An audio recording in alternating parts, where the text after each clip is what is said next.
Muy buenas noches, mis amados hermanos. Qué alegría poder estar con ustedes. Hoy es nuestra cuarta clase sobre la introducción a los profetas. Y pues tengo la alegría de poder estar con ustedes y poder compartir con ustedes este tiempo. Me alegra sobremanera poder estar desarrollando este tema porque sé que no es muy fácil la, el tema es bastante extenso en todos los libros y pues nada, la idea es poder desarrollar esto con toda la diligencia del caso. Vamos a comenzar en oración y vamos a pedirle al Señor que nos ayude para poder desarrollar nuestra clase. Amado Señor, Padre, sabemos que tú nos permites acercarnos a ti a través de tu palabra. Te rogamos, Señor, que seas tú bendiciéndonos este tiempo de meditación y te pedimos, Señor, por cada uno de los estudiantes que se unen a esta clase, que seas tú, Señor, glorificándote en medio de todo y ayudándonos para poder servirte, para poder ser útiles, para poder estar en medio de esta edificación y entendimiento del mensaje de los profetas. En el nombre de Jesús, amén.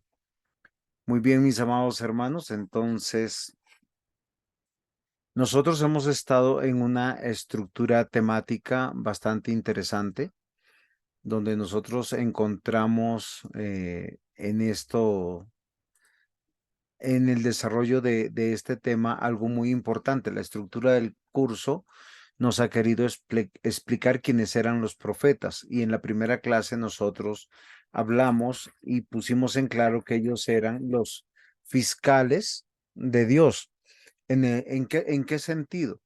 En que ellos son los garantes de la presencia de Dios, de la ley de Dios en medio de su pueblo, que su oficio apuntaba a la labor de nuestro Señor Jesucristo, de su venida, porque esa es la razón de ser de la creación, esa es la razón de ser del mensaje de los profetas, y nosotros hemos aprendido eso. Y básicamente nosotros hemos visto dos labores de un fiscal, que es examinar y dar una sentencia. O sea, todo fiscal no da una sentencia judicial, pero sí propone la sentencia judicial porque dice en este estado se encuentra, ¿cómo se llama esto? El acusado. ¿Es claro hasta aquí, mis hermanos? ¿Ustedes qué piensan? Sí, pastor.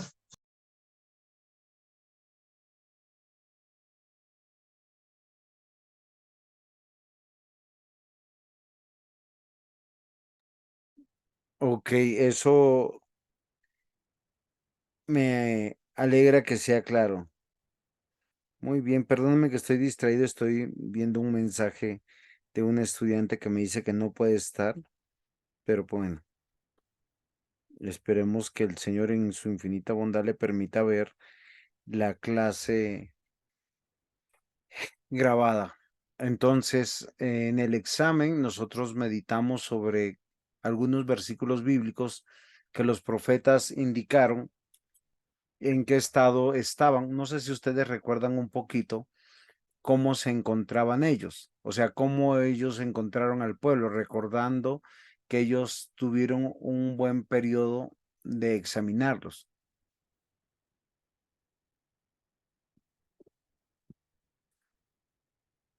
¿Sí recuerdan alguno de ustedes?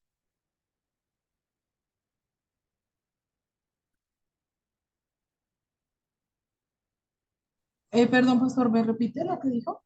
Es que la pregunta es que en la clase pasada nosotros tuvimos un buen tiempo viendo cada profeta, que algunos versículos claves de su anuncio, ese anuncio que ellos hicieron sobre en qué condiciones se encontraba el pueblo. ¿Sí? Ellos hicieron un examen de la vida, ya que los fiscales son garantes, la presencia de ellos estaba viendo realmente en qué estado se encontraba el pueblo de Dios. Entonces, no sé si ustedes recuerdan algunos versículos que, que se citó en la clase pasada.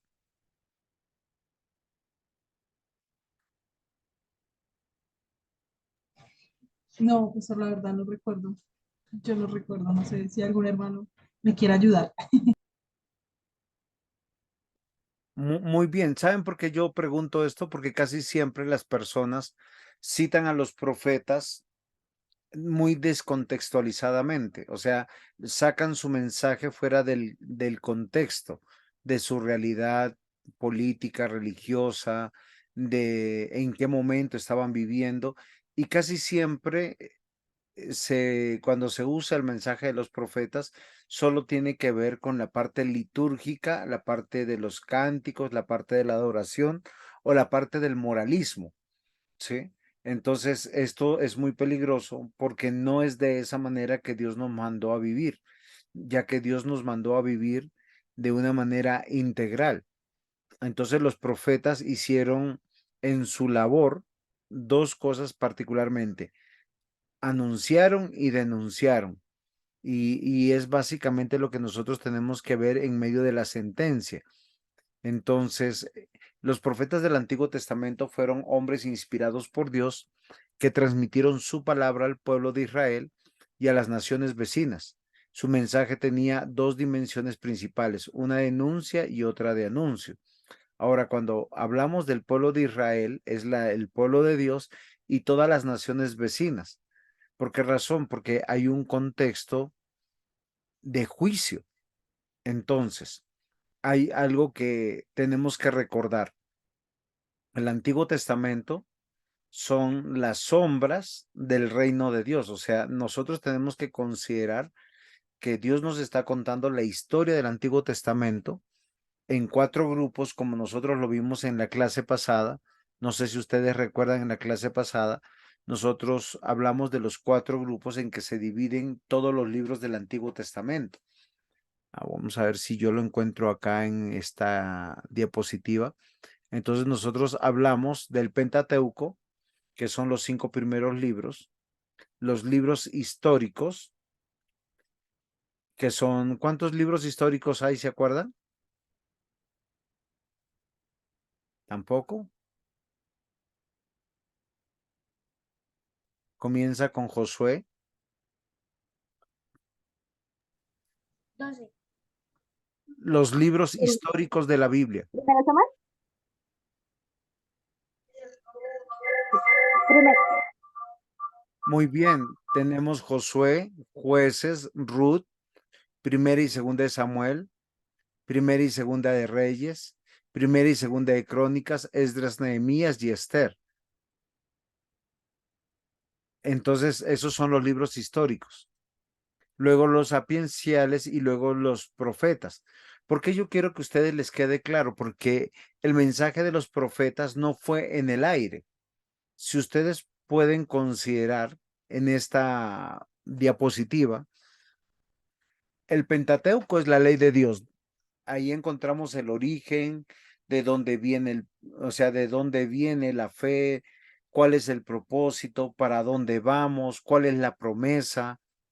Nosotros encontramos en el Pentateuco todo lo necesario para poder vivir para Dios, entendiendo que Dios es nuestro Padre, pero está sentado en el trono y solo lo podremos ver a través de la deidad de Jesucristo o de ese Mesías prometido en Génesis 3:16. Los libros históricos nos cuentan la conquista, el establecimiento de la monarquía, ¿sí? Y cómo el pueblo de Dios a su vez es examinado por Dios.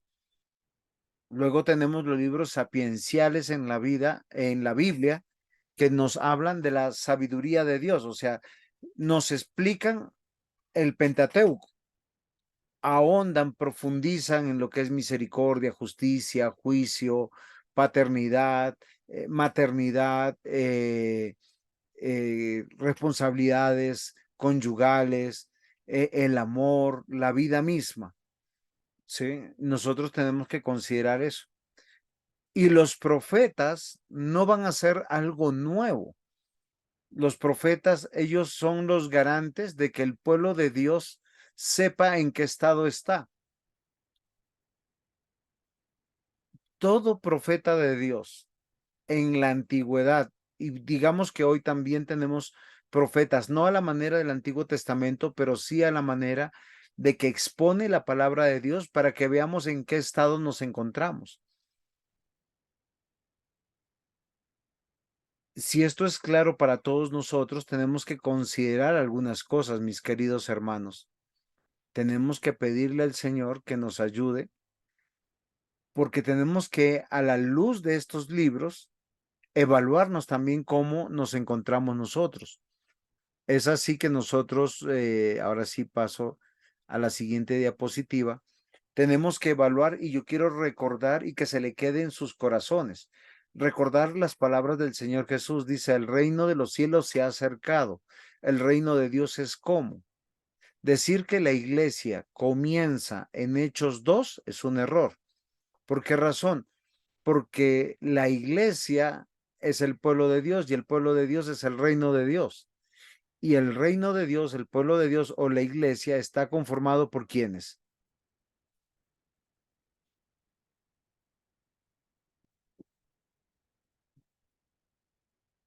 Por todos sus escogidos. Ok, por todos los nacidos de nuevo, nacidos del agua y del espíritu, que fueron redimidos en la cruz del Calvario, en la cruz del Calvario.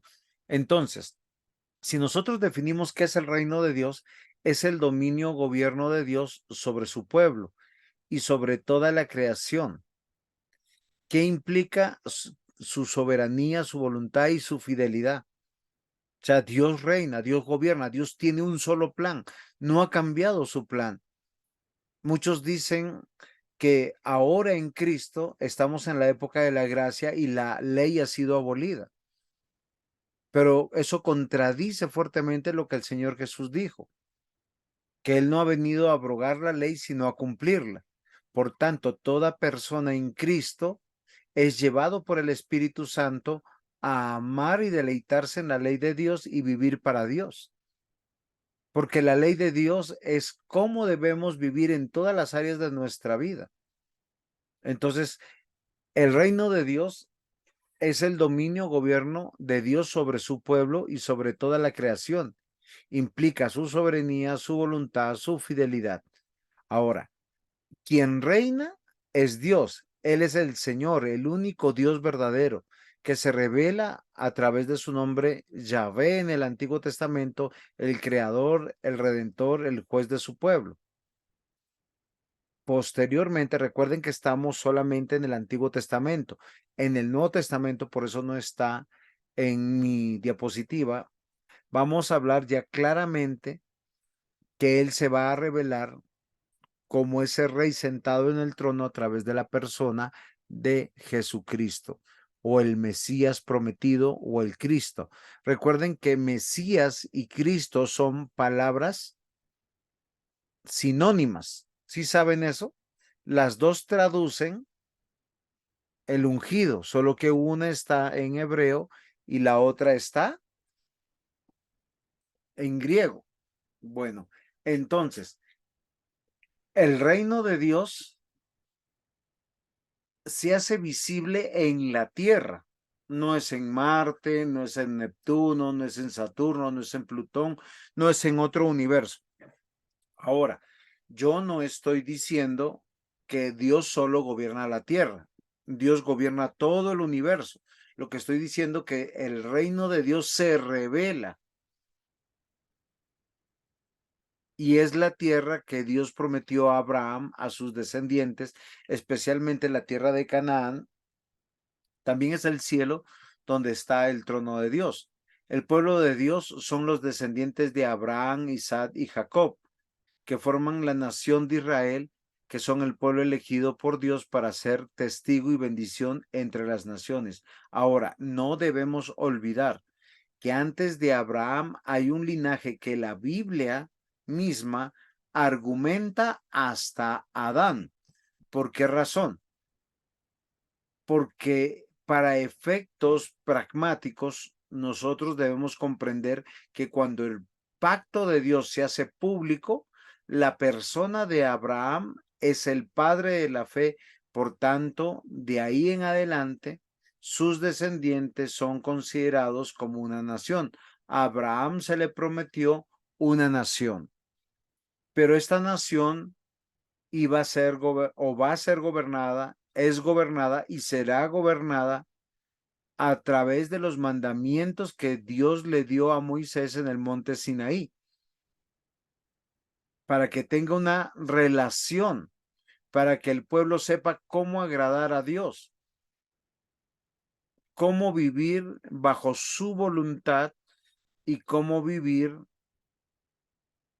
su justicia. ¿Es claro hasta aquí, mis hermanos?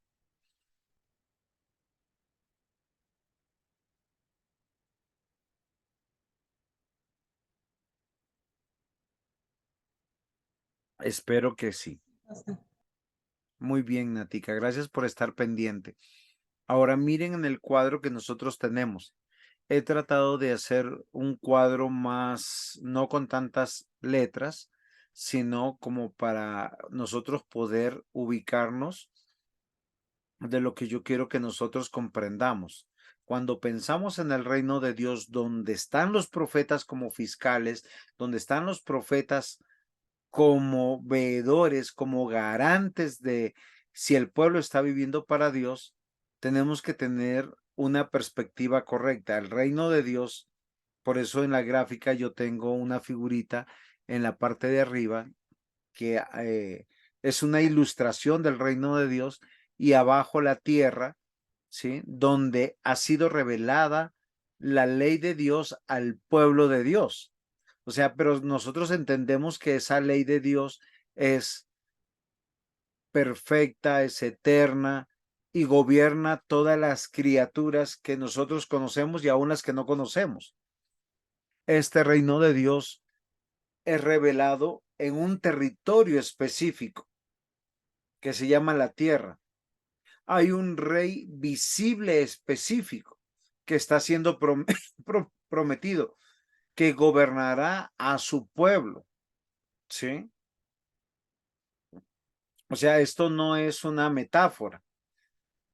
La Biblia habla de cielos nuevos, tierra nueva, habla de que el rey estará viviendo entre nosotros y con nosotros. Por eso que el Antiguo Testamento es muy importante, porque muestra tres oficios de cómo va a funcionar en la eternidad el reino de Dios, bajo aquel que gobierna como verdadero rey, como verdadero sacerdote y como verdadero profeta. Por eso estos tres oficios son jurisprudenciales. Y desde que nosotros hemos visto que somos añadido al pueblo de Dios, no importa la época, somos llamados a la sujeción y a la mansedumbre. ¿Por qué razón? Porque el amar a Dios, Jesús lo dijo muchas veces, me ama, guarda mis mandamientos. Me amas, obedece la ley. Es algo que nosotros tenemos que considerar. Si tenemos claro esto, nos vamos a dar cuenta, esta gráfica es muy parecida a la otra, pero yo tengo algo que nosotros tenemos que meditar.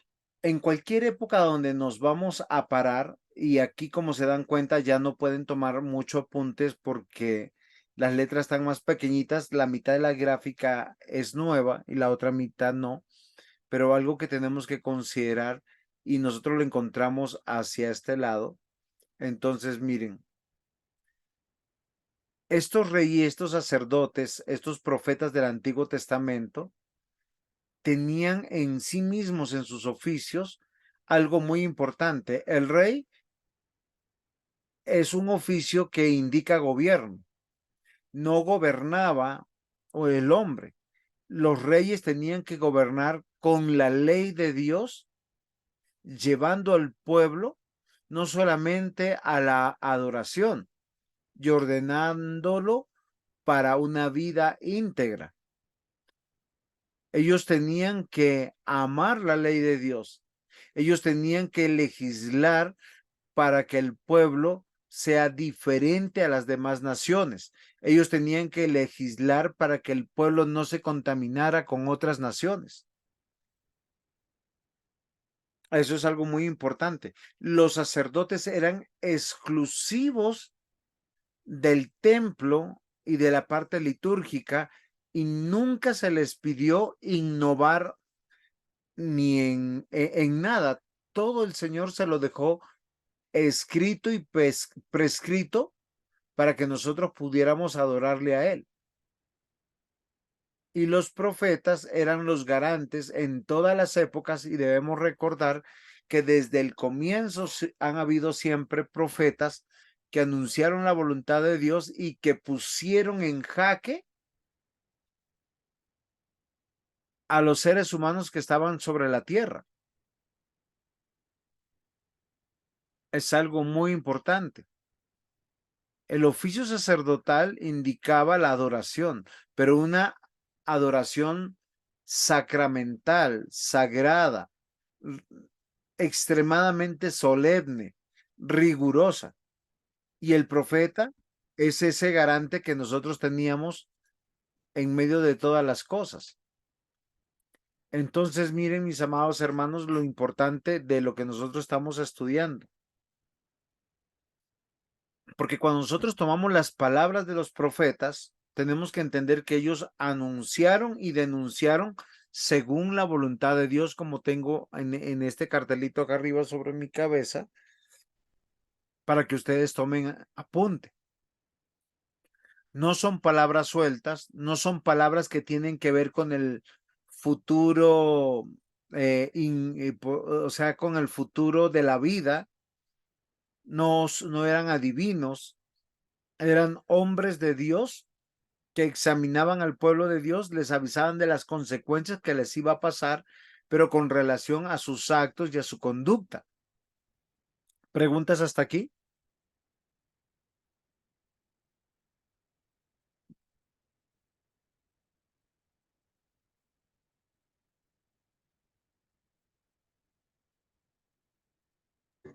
No, pastor, pero importante. Entonces, miren ahora en la gráfica volvió a cambiar un poquito, aunque no parece. Si ustedes miran a su mano izquierda, bueno, a mi mano izquierda, no, sería esta mano, sí. En la pantalla sería esta mano. Listo. Desde el inicio, Dios encargó a Adán y a Eva la construcción de un reino. Cuando nosotros nos vamos a la Biblia y vamos a Génesis, capítulo 1, nosotros encontramos que el Señor le dice a Adán y a Eva que ellos están capacitados porque fueron creados a imagen conforme a la semejanza del Señor, señorear, sojuzgar y multiplicarse, llenar toda la tierra. Esto es algo muy importante. Esa es la tarea. Ahora, no nos pidió solamente una vida litúrgica. Yo sé que muchos hermanos con muy buenas intenciones dicen vamos a adorar al Señor y cuando ellos dicen vamos a adorar al Señor, cantan himnos, cantan salmos, cánticos espirituales y está bien. Pero adorar al Señor también significa predicar la palabra. Adorar al Señor también significa orar con la palabra. Y adorar al Señor está enmarcada, y ahora yo quiero que miren aquí en este cuadrito arriba, el que está de moradito, la vida civil. 6 días trabajarás y harás toda tu obra, dice la Escritura. Yo no sé si usted se acuerda en qué texto está lo que acabo de decir.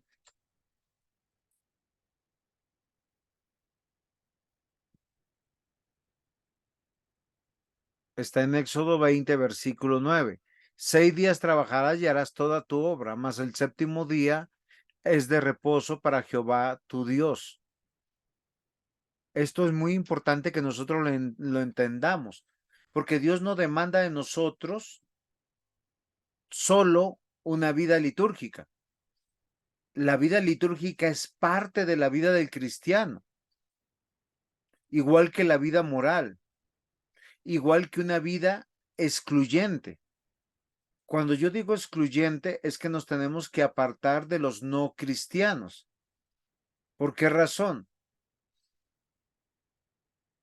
Porque por esa razón o por estas razones, por apartarnos de una vida civil para Dios como Dios la diseñó, una vida litúrgica como Dios la diseñó, una vida moral como Dios la diseñó, y hacer tratos con no creyentes, es que los profetas denunciaron puntualmente.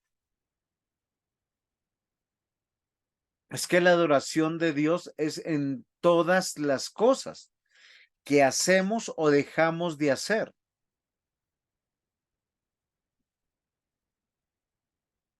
El Antiguo Testamento, particularmente el Pentateuco, nos va a contar el origen de la especie, el origen de la creación, nos va a manifestar el establecimiento de la ley, nos va a hablar de una conquista de una tierra prometida y la posesión de esa tierra prometida y de acordarnos de dar gracias a Dios por el lugar donde nosotros estamos viviendo. Y no solamente de manera litúrgica. Esto es algo que yo quiero demostrarles a ustedes, porque los profetas le dijeron en muchos casos, ustedes están en medio de la abundancia, ustedes están adorando perfectamente, pero están viviendo vidas civiles terribles, vidas morales terribles y vidas que no están siendo excluyentes, sino están siendo ecuménicos. ¿Qué quiere decir esto? Que se sientan a hacer sociedades, matrimonios con no cristianos. Y esto es algo muy importante. ¿Por qué razón? Pensemos en la sentencia de los profetas, en su anuncio. ¿Qué era lo que estaban diciendo los profetas? Y si nosotros pensamos en el primer profeta Moisés, él a través de lo que nos cuenta en Génesis, nos va a hablar de que en medio de la prosperidad en Egipto, el pueblo de Dios se va a olvidar de Dios y por eso van a ser esclavizados. También nos va a decir algo totalmente diferente un tiempo más adelante, cuando nos anuncia la situación del pueblo en medio de la monarquía rebelándose contra Dios y cómo el Señor los va a mandar al exilio. Entonces, ¿en qué consistía ese anuncio? En revelar el plan de Dios para el futuro, tanto inmediato como escatológico. Los profetas anunciaron el juicio de Dios sobre su pueblo y todas las naciones impías, pero también la misericordia de Dios para con su pueblo fiel. Ahora, esto lo podemos aplicar en el tiempo de Egipto, lo podemos aplicar en el tiempo de la tierra prometida, la conquista, y luego lo que sucedió, la división de los dos reinos, la conquista de los asirios del reino del norte de Israel, y luego la conquista de Nabucodonosor hacia los asirios, conquistando nuevamente el norte y nuevamente conquistando y finalmente conquistando Jerusalén para un exilio y una deportación. Pero en todo esto siempre Dios dice las razones del por qué. Pero más que nada se enfatiza la venida del Mesías, el establecimiento del reino, la misericordia y el perdón de Dios con su pueblo. Asimismo, proclamaban las promesas de Dios de restauración, de salvación, de bendición para Israel y para con todas las naciones. Entre estas promesas se destacan obviamente las profecías mesiánicas que anticipaban la venida del ungido de Dios que traería paz y la justicia al mundo. En medio de esto también estaba la denuncia. ¿Qué era la denuncia? La que consistía en exponer los pecados del pueblo, especialmente la idolatría, la injusticia, la infidelidad, la alianza con Dios, realizando alianzas con los pueblos paganos. Los profetas advertían de las consecuencias de la desobediencia y llamaban al arrepentimiento, a la conversión. Su objetivo era restaurar la relación entre Dios y su pueblo y provocar un avivamiento espiritual en toda la vida de reyes, de príncipes y de sacerdotes. Y algo que es muy particular, cuando el pueblo estaba afligido, buscaba de Dios. Cuando su economía no era buena, buscaba de Dios. Pero la mayor parte de los anuncios de muchos de los profetas fue en medio de la opulencia, en medio de la abundancia. El mensaje de Jonás, de Joel, son por los años 800, cuando la abundancia era amplia.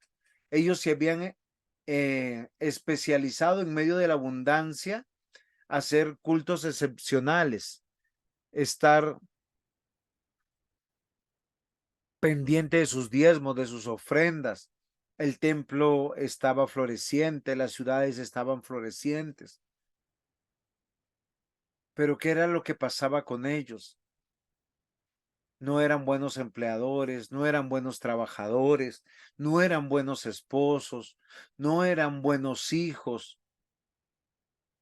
Estaban haciendo alianzas con otros pueblos, simplemente buscando el bienestar, simplemente buscando su propio placer, no entendiendo que una vida injusta, una vida infiel para con Dios iba a traer la disciplina de Dios. Es así que nosotros consideramos algo muy importante, que desde Adán hasta nuestros días, 2023, hoy que estamos filmando la clase, la vida del pueblo de Dios debe ser esperando al Mesías. ¿Por qué razón? Porque esto es el reino de Dios.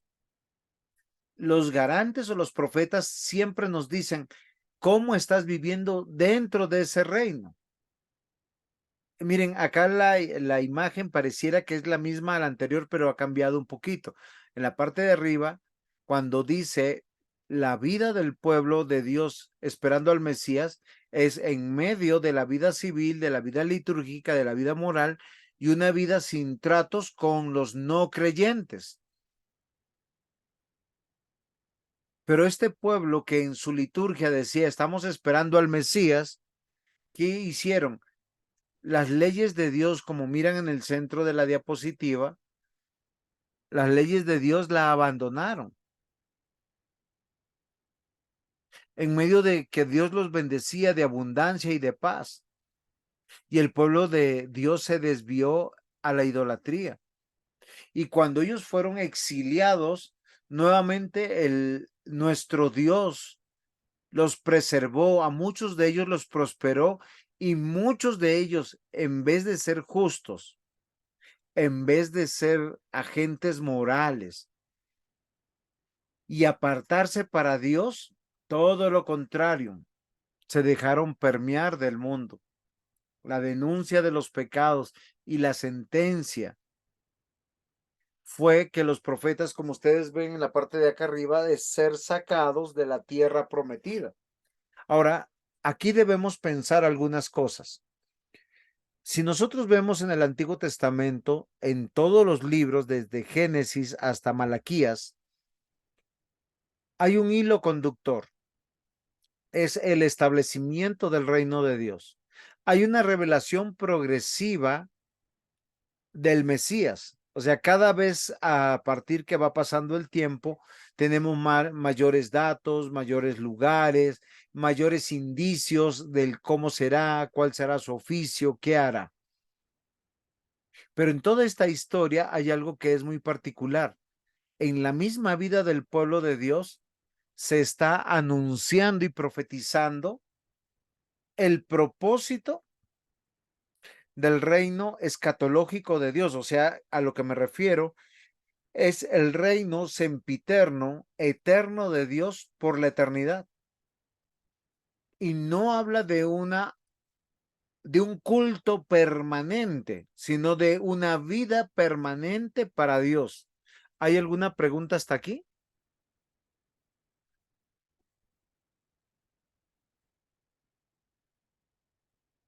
No, señor. ¿Estoy siendo claro? Sí, señor. Ok, porque lo que quisiera que comprendieran y que comprendamos todos es algo muy importante. Ellos lucharon como pueblo y lucharon en carne propia, una realidad en tener una posesión. Esa posesión se llamó tierra prometida, donde se estableció el reino y donde ellos tenían que ser un pueblo diferente. La Biblia dice que Dios los había escogido para que ellos fueran una nación diferente, que no sean como los pueblos paganos, que no pensaran como los paganos, que sus costumbres no fueran como los paganos. Al no vivir ellos de esa manera, y yo les quiero recordar algo que es importante, ellos tenían muy buenas liturgias, ellos eran extremadamente fieles en sus diezmos, en sus ofrendas, ellos trataron de apegarse a todo lo que el Señor les decía en su palabra. Sin embargo, hay algo que era incoherente. A su vez, hacían tratos con los paganos, se contaminaban con los paganos.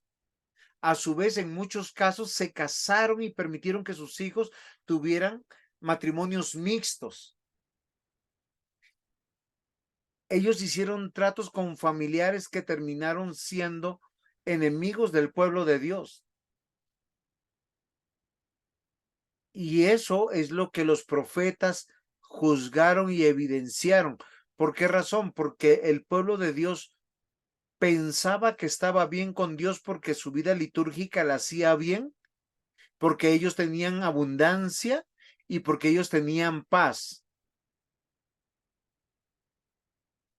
Indicadores para caer en la tentación: abundancia, bienestar, paz. En cualquier momento nos confiamos y pensamos que lo estamos haciendo bien para con Dios. ¿Cuál fue el castigo en términos generales? Perder su lugar de adoración, perder sus murallas que eran su lugar de protección, perder la tierra por la que sus padres habían luchado y la que se habían tomado en el poder de Dios. Y fueron diseminados en el mundo. Más sin embargo, perdón, sin embargo, no más sin embargo, sino sin embargo, nuestro Dios que es misericordioso, Él fue fiel a su pacto. Entonces los profetas del Antiguo Testamento fueron, por tanto, portavoces de Dios que interpelaron la conciencia del pueblo y lo orientaron hacia la voluntad, a su voluntad. ¿Por qué? Porque ellos son garantes del pacto de Dios y de sus demandas. Mal haría hoy un pastor diciendo: si tú vienes a la iglesia, si tú diezmas, si tú ofrendas, si tú cantas, si tú oras, puedes vivir como tú quieres. El mensaje de los profetas sigue siendo relevante hoy en día, pues nos invita a reconocer nuestros pecados, a volvernos a nuestro Dios y esperar su cumplimiento fiel de sus promesas. Hoy nosotros, mis hermanos, podemos equivocarnos. Podemos pensar que lo estamos haciendo bien y olvidar lo que Dios demanda de nosotros como pueblo de Dios. ¿Hay preguntas hasta aquí?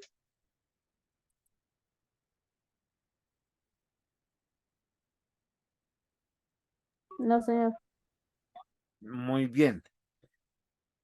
Ahora pensemos en los tiempos de los profetas, que más o menos es entre el 900, 800 algo antes de Cristo al casi 400 algo antes de Cristo.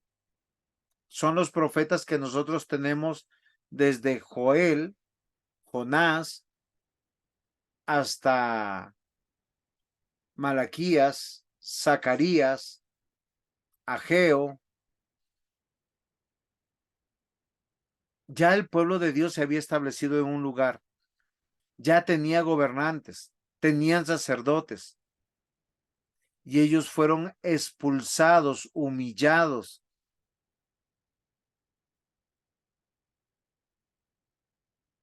Ellos quedaron bajo gobiernos extranjeros, con la misma ley que el Señor da. Sé diferente, sé una nación diferente. Quedaron bajo otras leyes. Si nosotros recordamos en Daniel,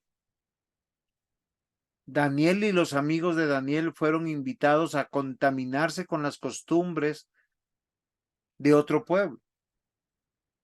Fueron invitados a adorar a otros dioses.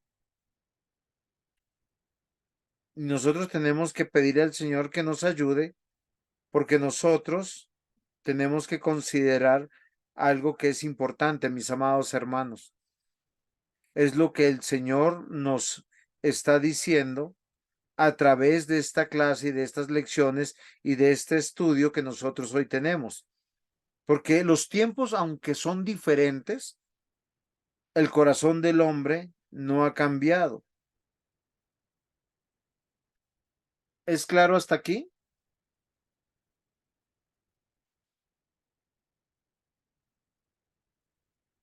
Sí, señor. Muy bien. Entonces, mientras que ellos tenían un gobierno bíblico donde Dios había puesto un monarca de donde vendría el Salvador, el Mesías, ellos en el castigo, en la sentencia, lo perdieron todo. Ya no eran gobernados por un hombre de Dios, del linaje de Dios, sino bajo gobiernos extranjeros. Ya no tenían la ley de Dios, tenían otras leyes creadas por los hombres. Ellos fueron esclavizados, abusados, vilipendiados. Quedaron sin tierra, quedaron sin templo. Fueron contaminados, muchos de ellos, creyendo en otros dioses. ¿Por qué? Porque en los momentos de abundancia y de paz, ellos olvidaron, abandonaron la ley de Dios. Ese fue el mensaje de cada uno de los profetas. Ahora, cada uno de los profetas tienen ciertos matices por su realidad, del tiempo en que se encuentran, por la cultura, porque hubo profetas que anunciaron sobre otras naciones. Los profetas del Antiguo Testamento anunciaron el plan de Dios, su examen y el resultado del juicio de Dios.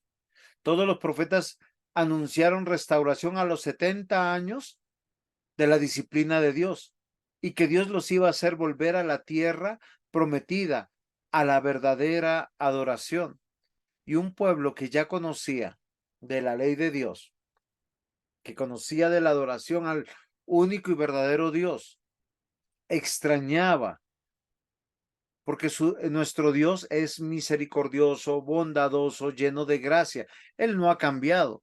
El Dios del Antiguo Testamento es el mismo Dios que hoy nos gobierna. Y algo que nosotros tenemos que ver aquí es que la sentencia es el exilio. La fidelidad de Dios es enviar al Mesías, al ungido, para establecer el reino sempiterno de Dios perfecto, donde ofrece vida eterna, que es totalmente diferente. En nuestra pantalla tenemos algo muy importante, que es para que ustedes consideren en qué año estuvieron los profetas de Dios.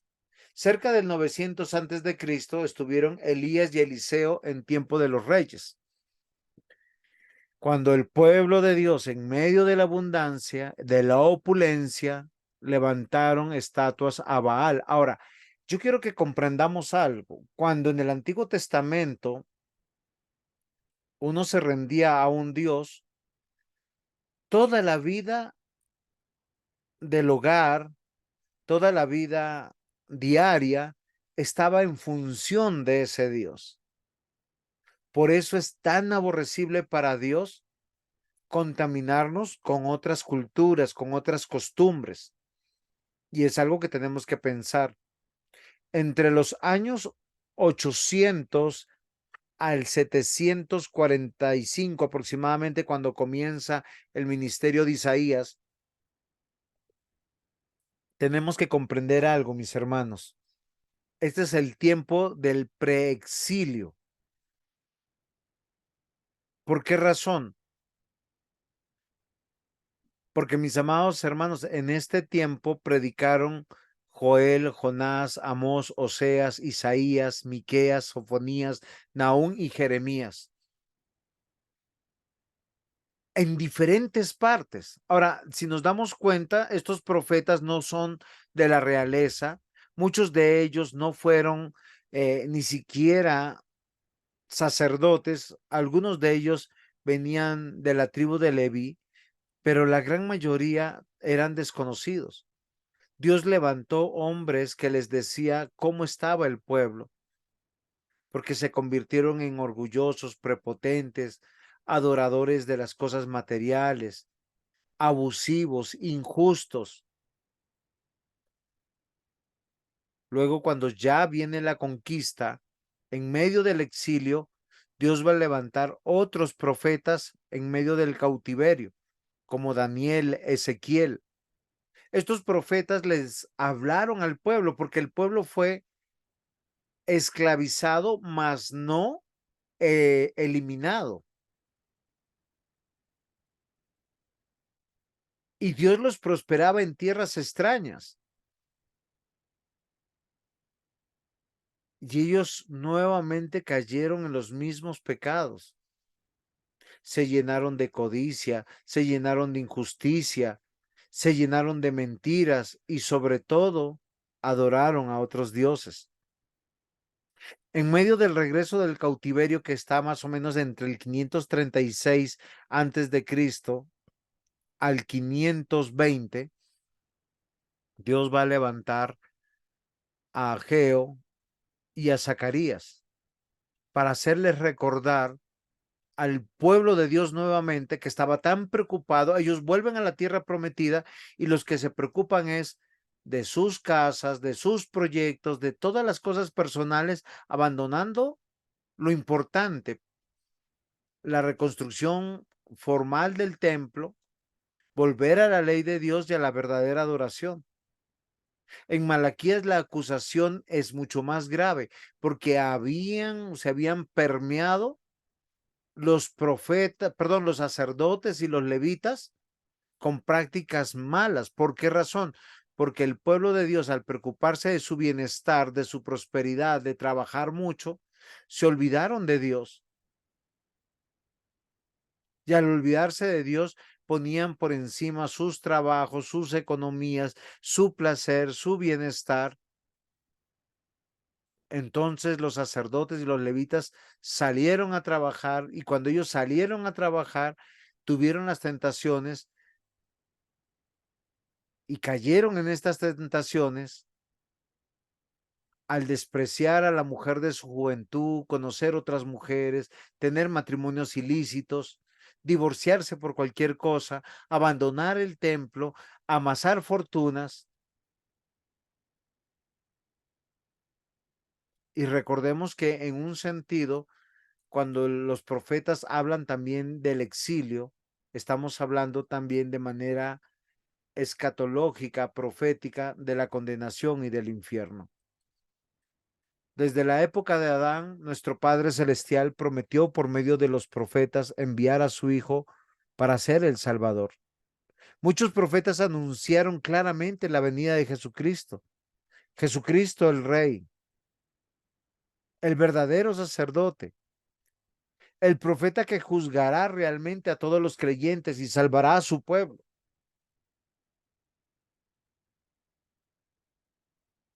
Yo no sé, pero al realizar esta clase, uno se preocupa.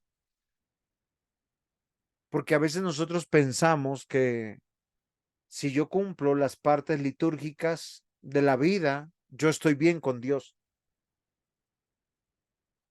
Cuando debo pensar que cada minuto de mi vida, cada minuto de la vida de mi cónyuge, cada minuto de la vida de mis hijos, debe estar en pos de Dios porque el peligro acecha.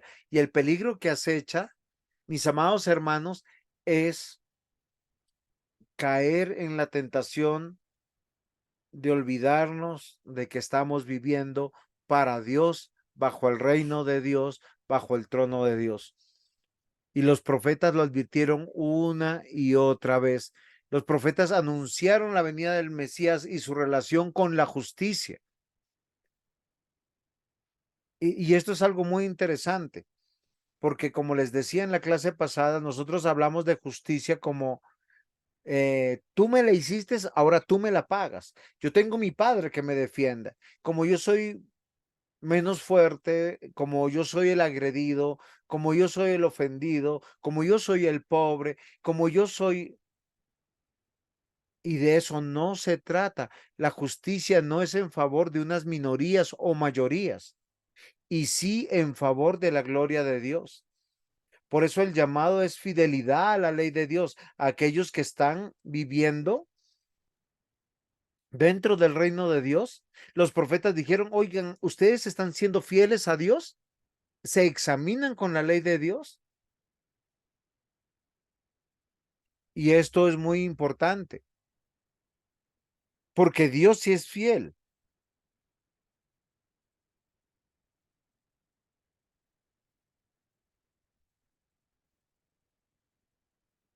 Hay una relación, mis amados hermanos, con Dios permanente en todo lo que hacemos y dejamos de hacer. Y la promesa de su pacto. El pacto tiene que ver con salvación, con redención, con vida eterna, con el reino eterno de nuestro Dios. Los profetas nos llaman la atención poderosamente para que no pongamos nuestros ojos tanto en esta vida, perdiendo la paz.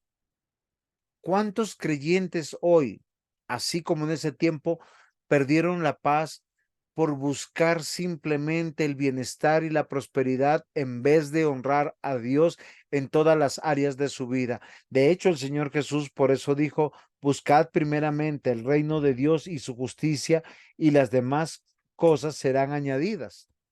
O sea, lo que necesitamos realmente. Es así, mis hermanos, que miren las palabras del profeta Joel. Pongo las fechas para que nosotros nos podamos ubicar. Profeta Joel profetizó entre los años 840 830 antes de Cristo. Y el pueblo de Dios entendía que el éxodo era la base para comprender la gran redención. O sea, Dios liberó a su pueblo de Egipto, así nos va a liberar de nuestros enemigos. Así va a guardar su pacto de que nosotros vamos a sobrevivir y vamos a ser preservados a través de la señal de la Pascua. Y Joel decía, no temas, oh tierra, regocíjate y alégrate, porque el Señor ha hecho cosas grandes. Oseas 14:4, yo sanaré su apostasía, los amaré generosamente, pues mi ira se ha apartado de ellos. Ahora, debemos entender que tanto en los tiempos de Joel y de Oseas, el pueblo de Dios, y voy a usar una palabra muy fuerte, se había prostituido al dinero, al bienestar, a la paz. Es tal vez como hoy sucede, ¿no? Hoy tengo muchas bendiciones de Dios, entonces puedo salir de viaje, quebrantando el día del Señor. Hoy puedo ganar mucho dinero evadiendo impuestos, siendo injustos con mis pagos, no pagando a tiempo a mis empleados. Hay muchas personas que les pasa y se llaman cristianos. En los tiempos de Joel y de Oseas pasaban exactamente las mismas cosas. De hecho, cuando Dios llama a Oseas, le dice, vas a casarte con una mujer prostituida, la vas a ser tu esposa y le vas a decir, yo seré para ti un esposo fiel, leal. Y ella terminó amando a otros hombres. Y era el claro y vivo ejemplo de una nación que tenía al Dios verdadero, tenía la fe verdadera, tenía la voluntad de Dios revelada de cómo vivir en todas las áreas de su vida y determinaba por el sentido común, que lo menos común que hay, locamente y tontamente. O sea, 6:1 dice, venid, volvamos al Señor, pues Él nos ha desgarrado y nos sanará, nos ha herido y nos vendará. Siempre la esperanza para cualquier cristiano, mis amados hermanos, es que Dios obre y Dios nos haga volver. Isaías 44:22 dice, yo deshice como una nube tus rebeliones, como niebla tus pecados. Vuélvete a mí porque yo te redimí. Queridos hermanos, siempre en todas las épocas el llamado es, sé fiel a la ley de Dios revelada. En el Antiguo Testamento, el Nuevo Testamento tiene como base fundamental el Antiguo Testamento. No pensemos que solamente es litúrgicamente. Dios es fiel. Hay una relación permanente con Él y con su pacto. Jeremías 33:26. Él proclamó la profecía entre los años 626 al 586. Entonces desecharé la descendencia de Jacob y de mi siervo David para no tomar de su descendencia quien gobierne sobre la descendencia de Abraham, Isaac y Jacob. Pero yo restauraré su bienestar y tendré de ellos misericordia, cosa que efectivamente pasó. Sofonías 3:17. Jehová está en medio de ti, poderoso. Él salvará, se gozará sobre ti con alegría, callará de amor, se regocijará sobre ti con cánticos. Es muy importante, mis amados hermanos, que nosotros consideremos el mensaje del profeta Sofonías.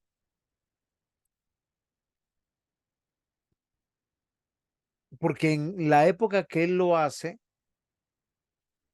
denuncia los pecados e injusticias de los poderosos, la infidelidad del pueblo. Era una situación insostenible. Los pobres eran abusados. Y mis amados hermanos, en medio de todo esto, nosotros tenemos que considerar que Sofonías pronunció el juicio del Señor sobre toda la tierra, sobre Judá, sobre las naciones circundantes, sobre Jerusalén, sobre todas las naciones, diciendo que siempre habrá un pueblo remanente. Mis amados hermanos, tal vez con unos pocos ajustes, hoy nosotros pudiéramos decir que nosotros predicamos el mismo mensaje que Él. Hay maldad en medio de este mundo, hay maldad en medio de muchas iglesias, que para muchas iglesias la esperanza es el bienestar, es el dinero. Para muchos que se llaman cristianos. Sofonías recordó que Dios estaba ofendido, no solamente por los pecados religiosos, sino por los pecados morales de su pueblo, y que nadie va a escapar de su castigo. Y aunque el juicio puede ser doloroso, también nosotros tenemos que considerar que Dios está disciplinando a su pueblo, que Él es su redentor, Y aunque es inevitable siempre la disciplina o el castigo, Él nos ofrece un consuelo en tiempos donde nosotros vamos a ver la restauración, porque Dios es fiel a sus promesas.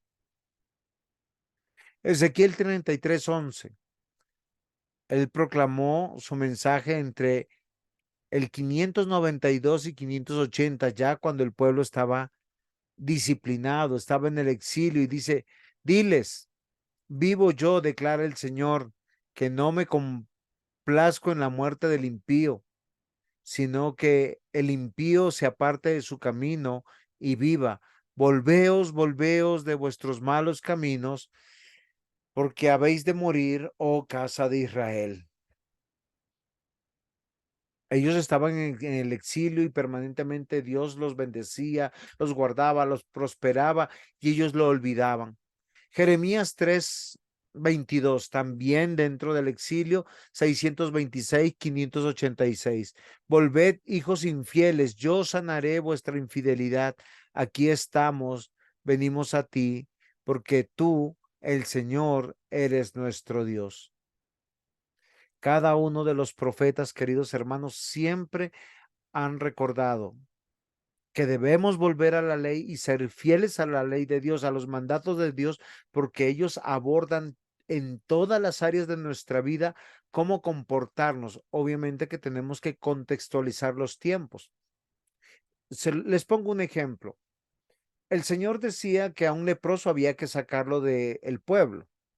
Hoy en día alguien tiene una enfermedad contagiosa y uno lo lleva al hospital y es preservado en unidades de cuidado intensivo, de cuarentena. La ley de Dios todavía está gobernando y nos advierte.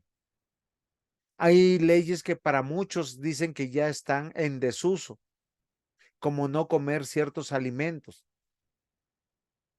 Hoy en día Dios también a través de los médicos nos prohíben comer ciertos alimentos que nos hacen daño. El sujetarnos a una autoridad que nos dice cómo debemos comer para un bienestar, para una vida saludable, es atender también estas leyes en su contexto. Hoy no hay un templo único para ir a adorar, pero tenemos cada creyente una iglesia donde adoramos, donde le cantamos al Señor, donde oramos, suplicamos, extendemos y derramamos nuestro corazón de Él, y donde escuchamos la palabra profética más segura, su palabra revelada, porque hay una relación entre el pueblo de Dios y Dios mismo y la promesa de su pacto. Los profetas lo hicieron de la misma manera. Ezequiel 33:14. Pero cuando yo diga al impío, ciertamente morirás, si él se aparta de su pecado y practica el derecho y la justicia. Y Ezequiel 36:36. Y las naciones que quedan a vuestro alrededor sabrán que yo, el Señor, he edificado los lugares en ruinas y plantado lo que estaba desolado. Yo, el Señor, he hablado y lo haré. Ahora, esto lo tenemos que ver en dos perspectivas. ¿Por qué razón? Primero, la perspectiva histórica. Habla de una tierra prometida que es conquistada, una tierra prometida que es entregada a otras naciones, un pueblo que es esparcido en el mundo y que es devuelto a la tierra prometida, pero que posteriormente el Señor, a través de su palabra y sobre todo en el Nuevo Testamento, no tanto en el Antiguo Testamento, nos hará saber que no es un pedacito de la tierra el que vamos a heredar, sino toda la tierra en un sentido escatológico, nuevos cielos y nueva tierra. Y todos lo sabrán que el Señor ha reedificado los lugares que están en ruinas y plantando en lo que estaba desolado. Yo, el Señor, he hablado y lo haré. Es algo muy importante que nosotros no olvidemos estos textos, mis amados hermanos. Ezequiel 36:23. Vindicaré la santidad de mi gran nombre profanado entre las naciones, el cual vosotros habéis profanado en medio de ellas. Entonces las naciones sabrán que yo soy el Señor, declara Señor Dios, cuando demuestre mi santidad entre vosotros a la vista de ellas. Y Ezequiel 37:11. Entonces él me dijo, hijo de hombre, estos huesos son toda la casa de Israel. He aquí ellos dicen, nuestros huesos se han secado y nuestra esperanza ha perecido. Estamos completamente destruidos. La particularidad de esto es que cuando viene la disciplina de Dios en medio de la vida mortal, lo doloroso que es, las penurias que se pasan, llevaron, por decir, al profeta Jeremías a escribir Lamentaciones, un libro extremadamente muy duro. Si nuestros niños pudieran leerlo y ponerse en medio del mensaje de Jeremías, lo triste que es ver a un pueblo disciplinado. Eso es lo que nos está diciendo. Pero de esos huesos secos, de esos huesos sin carne, la esperanza es que Dios los va a restaurar y les va a dar vida. Nahum 1:2. Dios es celoso y vengador, es el Señor. Vengador es el Señor e irascible. El Señor se venga de sus adversarios y guarda rencor a sus enemigos. Yo creo que la gran mayoría de los cristianos no considera esto. ¿Tú eres amigo de Dios o enemigo de Dios? ¿Estás como un hijo que ama las cosas de Dios y buscas el reino de Dios? ¿O estás como un hijo rebelde provocando a ira a Dios? El profeta Nahum predicó entre los años 630 y 610, en medio del exilio. Y cuando dice la profecía de Nahum, tenemos que considerar algo muy importante, mis amados hermanos, porque a veces olvidamos lo que leemos.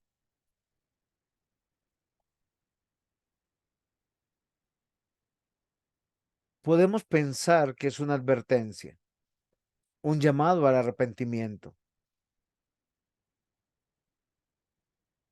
Había un pueblo que se llama Nínive, donde Dios ya había enviado al profeta Jonás, que si ellos continuaban con sus malos caminos, Dios los iba a disciplinar, unos 150 años atrás. Y la gente de ese tiempo se arrepintió. 150 años después, estaban viviendo de la misma forma que Dios detestaba.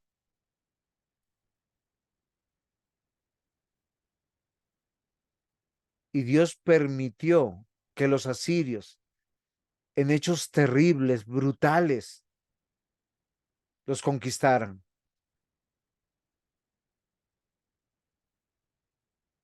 Amados hermanos, tenemos que considerar, los profetas siempre van a decir, lejos de Dios, apartados de sus leyes y apartados de una adoración a Dios,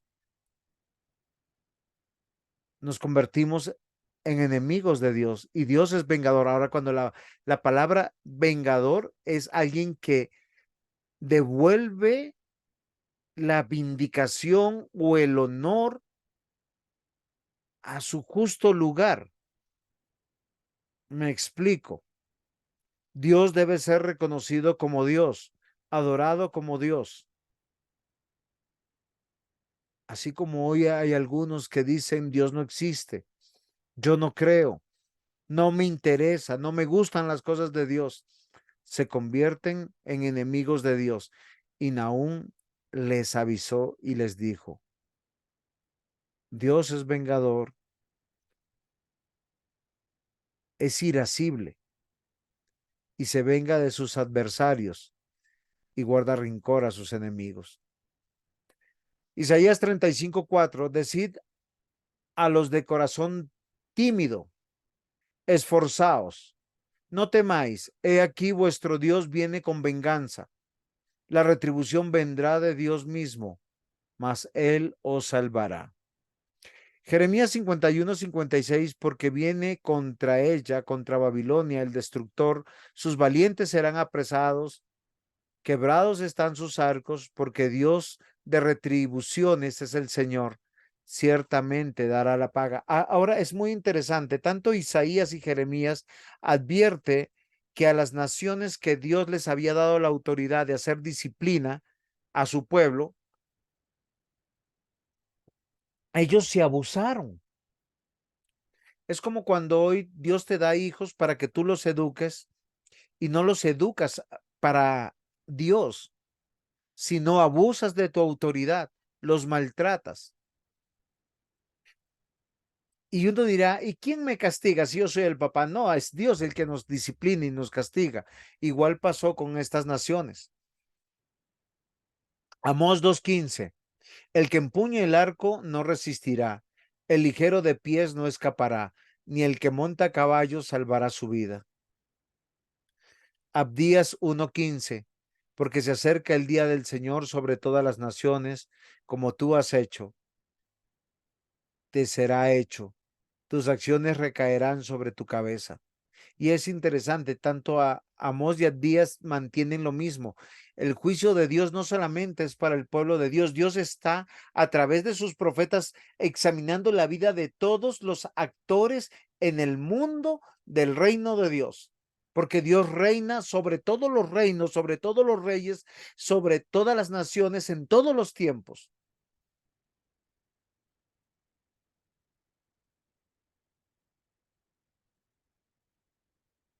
Ageo 2:22.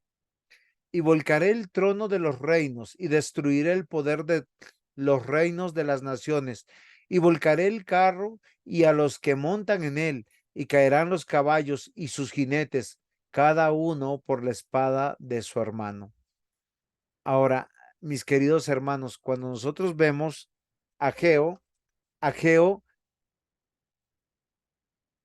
ya es el tiempo del retorno del castigo. Ellos estaban siendo restaurados en el lugar y ellos estaban teniendo sus vidas. Y Ageo busca desafiar al pueblo de Dios con respecto a sus prioridades.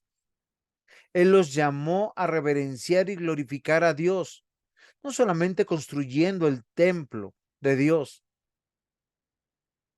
Ageo los exhortó a no desanimarse en esta construcción, en este servicio, en levantar un templo digno de nuestro Dios. Los exhortó a volverse de la impureza de sus caminos, a confiar en el Dios soberano. El libro de Ageo es un recordatorio que el pueblo de Dios siempre va a enfrentar oposición, pero debemos levantarnos valientemente, aún contra las tentaciones de nuestro propio corazón. Y en medio de los problemas comunes de la vida, entender que hay una prioridad y es servir a nuestro Dios.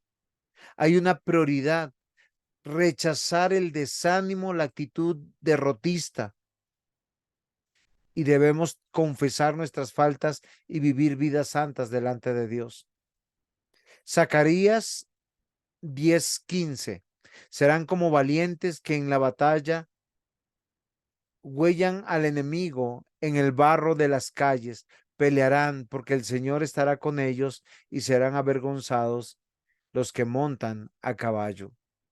Sin lugar a dudas, mis amados hermanos, el pasaje que en toda la Biblia y de manera más clara profetiza no solamente la restitución del reino, sino la labor del Mesías como sustituto, es Isaías 53. Isaías 53 presenta a nuestro Señor, al Mesías, como la esperanza en medio de todas las obras que están sucediendo. Él es el siervo sufriente. Él es el que lleva nuestras enfermedades. En Él entendemos que Él fue herido por nuestras rebeliones. De los creyentes del Antiguo Testamento, del Nuevo Testamento, molido por nuestros pecados. Él es el que ha puesto nuestra vida en expiación. Él llevará el pecado de muchos. Mis amados hermanos, es el reino de Dios el que tiene que volver y establecerse conforme al plan de Dios. Jeremías 31, 31, 33. He aquí que vienen días, dice Jehová, en los cuales haré nuevo pacto con la casa de Israel y con la casa de Judá, no como el pacto que hice con sus padres, el día que tomé su mano para sacarlos de la tierra de Egipto, porque ellos invalidaron mi pacto, aunque fui yo un marido para ellos, dice Jehová. Pero este es el pacto que haré con la casa de Israel después de aquellos días, dice Jehová. Daré mi ley en su mente, la escribiré en su corazón, y yo seré a ellos por Dios, y ellos me serán por pueblo. Miren esta gráfica, y esto es lo que yo quiero que nosotros comprendamos. Esto es lo que los profetas estaban anunciando. El Mesías reina, Jesucristo reina, bajo su ley, siempre eterna o sempiterna, en comunión y adoración. O sea, el pueblo está en comunión unos con otros y ellos a su vez en adoración. Hay nuevos cielos y nueva tierra por la eternidad. En esta clase tenemos que comprender algo muy importante, lo que dice Hebreos 11, 39, 40. Con esto quiero resumir que el mensaje de los profetas no solamente que se reduce a la denuncia de los pecados y el castigo o la disciplina. No, tenemos esperanza. Y nuestra esperanza es estar viviendo dentro del reino de Dios restaurado, en esa tierra prometida, en esa vida de bienestar, de amor, de gozo y de paz. Todos estos, aunque alcanzaron buen testimonio, todos los del Antiguo Testamento, mediante la fe no recibieron lo prometido. Ninguno de ellos recibió lo prometido. Ahora, el autor de Hebreos, que creo que es Pablo, dice lo siguiente en el versículo 40, proveyendo Dios alguna cosa mejor para nosotros, para que no fuesen ellos perfeccionados aparte de nosotros. Nosotros seguimos esperando al Mesías. Y alguno me dirá, pero pastor, ya vino Cristo. Sí, él vino a cumplir la parte del rescate. Él pagó por nosotros en la cruz, murió, resucitó, ascendió a los cielos y nos dijo, voy a preparar lugar para vosotros. Es el lugar que tiene que ver con cielos nuevos, tierra nueva, donde su presencia estará con nosotros permanentemente, donde nosotros viviremos con Él sin ninguna relación con el pecado. Y si no tenemos relación con el pecado, estamos viviendo bajo la ley de Dios. Y eso es lo maravilloso. Hoy te quiero animar, mi hermano o hermana que me escuchas. Sí, esto es un estudio teológico. Los profetas anunciaron el reino de Dios, anunciaron a Cristo, anunciaron su obra, denunciaron los pecados. Es que la vida cristiana no es vivir litúrgicamente, es vivir en todas y cada una de nuestras áreas para Dios, en nuestros negocios, en nuestras amistades, en medio de nuestros familiares, en medio de la juventud, de la adultez, de la vejez, en medio de la salud, de la enfermedad, de la pobreza, de la riqueza, para Dios, esperando que el Señor nos perfeccione para estar con Él en la eternidad. Amén. Amén. Muy bien, mis hermanos. Entonces, no sé si hay preguntas, si nosotros podemos, o algún aporte o alguna conclusión.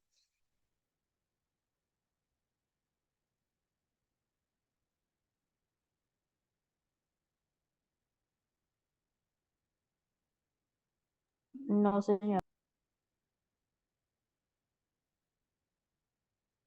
Bueno, Jenicita, despídenos en oración, por favor.